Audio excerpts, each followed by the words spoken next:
Hello दोस्तों, स्वागत है आपका सबका एक नई कहानी में। मम्मी ताऊ जी नई कार लाए हैं। बेटे की खुशी से निकली चीख पर बड़ी रूखी प्रतिज्ञा दी नीला ने। उसके पति और जेठ दोनों ही सफलतापूर्वक अपनी अपनी दुकानों में ज्वेलर्स का काम करते थे। कारोबार भी ठीक ठाक चला, मगर बड़ा भाई अधिक सफल था। उसका कारोबार दिनों दिन बढ़ता जा रहा था। ईर्ष्यालु नीला इस जुगाड़ में रहती कि किस तरह उसके पति की आय सबसे ज्यादा रहे। बराबरी में फिर नीला उतने ही नौकर रखती जितने जेठ के यहाँ थे। सब पुश्तैनी घर में रहते थे, तो एक दूसरे के नफा नुकसान की बात भी न छुप पाती थी। नीला ने एक कदम आगे बढ़ाते हुए परिवार के नियम के विरुद्ध जाते हुए दुकान पर भी बैठना शुरू कर दिया। पति के साथ छोटे कस्बे में चर्चा भी तेजी से होने लगी। उनके इस व्यवहार की ओर से वह वजह पति के लिए जाने वाले निर्णयों में भी दखल अंदाजी करने लगी। एक दिन उसकी बहस से अपमानित महसूस कर क्रोधित पति ने उसे दुकान पर न बैठने को कह दिया। नीला क्रोध में रोते हुए घर लौट आई। उसे उदार देखकर उसकी मुंह लगी नौकरानी से उससे बात पूछी और वजह जानकर एक परिचित तांत्रिक से मिलने की सलाह दी। नीला ने ऐसा ही किया। वह भी जाकर और उसके बताए काम भी किए। अब इसी संयोग में कहें या किस्मत उसे परिणाम अच्छे मिले। उसने नौकरानी को भी बड़े फायदे पर इनाम दिया। अब तांत्रिक पर उसका भरोसा सा बन गया था। धीरे धीरे घर में नीला का शासन बढ़ने लगा और पति बच्चे बिल्कुल बेजुबान गाय की तरह उसका कहा मानने लगे।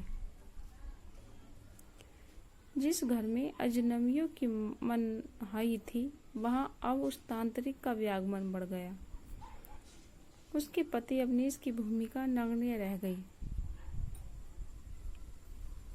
अन्य घर वालों ने विरोध किया नीला की ऐसी मनमानियों का, तो उन्हें भी उसका रूखा बर्ताव सहना पड़ा।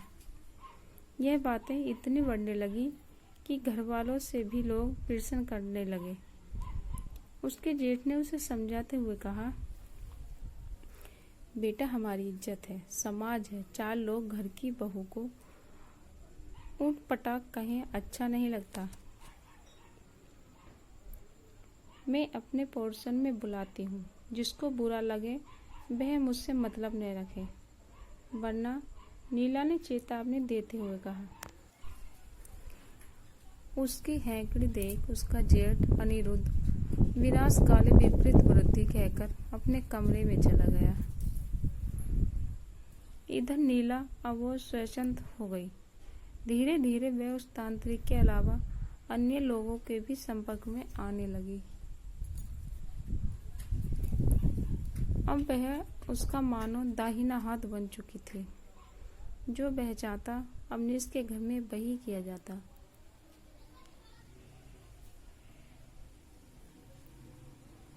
इसमें भय का हाथ कम, नीला की मर्जी अधिक होती थी। उसे जितनी बराबरी की सनक थी चढ़ती जा रही थी, उतनी तेजी से ही जेठ का कारोबार बढ़ता जा रहा था। अब वह अपने घर से बाहर दूर दूर के लोगों के संपर्क में भी रहने लगी। पति और बेटे अपने हाथों से बनाते खाते। घर पहले ही उसके आलस्य और पूजा अनुष्ठान के चलते नौकरों के भरोसे रहता था।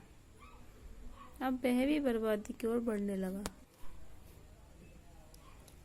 पहले वह कई दिनों बाहर रहती थी, अब वह समय हफ्ते में होने लगा। अवनीश ने समझाने का बहुत प्रयास किया, पर उसने एक न सुनी। उसने छोटी बेटी की भी बढ़ती उम्र और पढ़ाई का हवाला दिया, यहाँ तक कि अपना सिर उसके पैरों पर रख दिए। रोते हुए बोला, बच्चे और घर बर्बाद हो रहे हैं। मैं और बच्चे होटल से खाना लेकर खाते हैं। अब तो कोई नौकरानी भी नहीं राजी होती इधर काम करने के लिए। ये ढोंगी किसी के भी सगे नहीं होते। मान जाओ, वरना किसी दिन बड़ा पछताओगी। नीला उसे परे हटाकर अपना पर्स उठाए बाहर चली गई। यूं भी उसे घर गृहस्थी से मतलब कम ही रहता था। धीरे धीरे उस तांत्रिक को कई सूत्रों से यह भी पता चल गया कि नीला उसके साथ साथ अन्य तांत्रिकों के संपर्क में है। उसे खुद से महत्वहीन समझने जाने पर बड़ा क्रोध आया। यूं तो उसकी नज़र पहले ही उसके धन के साथ तनमन पर भी थी। उसने लीला से बड़े कोमल स्वर में कहा, मैं तुम्हें अपनी भरेवी बनाना चाहता हूँ। नीला के पैरों तले जमीन खिसक गई ये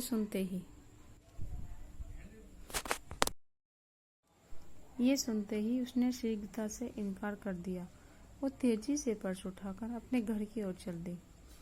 मुंह शक्ल देखी आईने में, कहाँ मेरा सुदर्शन पति और कहाँ यह विद्रूप व्यक्ति। उसे पति की बात याद आ गई कि ये माया जाल है। हम समाज में रहने वाले लोगों हैं, ये लोग अपनी औकात दिखाई देते हैं। सोचते सोचते उसके सिर में भयंकर दर्द उठा और वह सड़क पर ही गिर गई। स्थानीय लोगों ने उसे सहायता देते हुए उठाया। पहचानते भी थे सो उसे घर जाने के लिए रिक्शे में बैठा दिया। घर पहुंचते ही तांत्रिक को घर में बैठा हुआ पाया। उसने क्रोधित होकर उसे भगा जाने को कहा। परिणाम भोगने की चेतावनी देते हुए वह बिस्तर पर गिर पड़ी। सुबह जब उसकी आंख खुली तो अपने होश में न थी। जाने से पहले ही वो न जाने क्या कर गया था कि उसको लगाए निशाने अथक प्रयास के बाद भी उभर आते थे। कुछ दिनों बाद मानसिक रूप से अर्थविस्थित खुद नीला घर छोड़कर चली गई। महीनों बाद वह किसी एकाकी अधेड़ व्यक्ति के घर में लिव इन में रहती हुई पाई गई। अब तक उसकी काफी बदनामी भी फैल चुकी थी। अब नीस और उसका पति परिवार उसके अब घर के रहने को तैयार न था। कभी उस परिवार को सम्मान से देखने वाले मुंह पर हंसते की उससे पत्नी ने संभाली गई। किशोरावस्था से गुजरता बड़ा बेटा यह सामाजिक और मानसिक दबाव न झेल सका और एक दिन घर छोड़कर न जाने कहाँ चला गया। टूट चुका अवनीश भी शराब का शिकार बन गया। उसकी दुकान अब आए दिन बंद रहती। वह और 2 नौ छोटे बेटे घरवाले की दया पर ही अग्रसित थे। अच्छे विद्यालय में पढ़ने वाले बच्चे न जाने कब सरकारी स्कूल में पढ़ने लगे। नीला का घर अब पूरी तरह उजड़ चुका था। महीनों बाद जब नीला को होश आया तो माया जाल के साथ उसका संसार खत्म हो चुका था। कभी संपन्न और सम्मानित घर की बहू अब स्टेशन पर भीख मांगती देखी जाने लगी। दोस्तों, आशा करती हूँ कहानी आप लोगों को पसंद आई हो, तो प्लीज़ वीडियो को लाइक शेयर कीजिए और हर रोज़ नई कहानी पढ़ने के लिए चैनल को सब्सक्राइब कीजिएगा। धन्यवाद।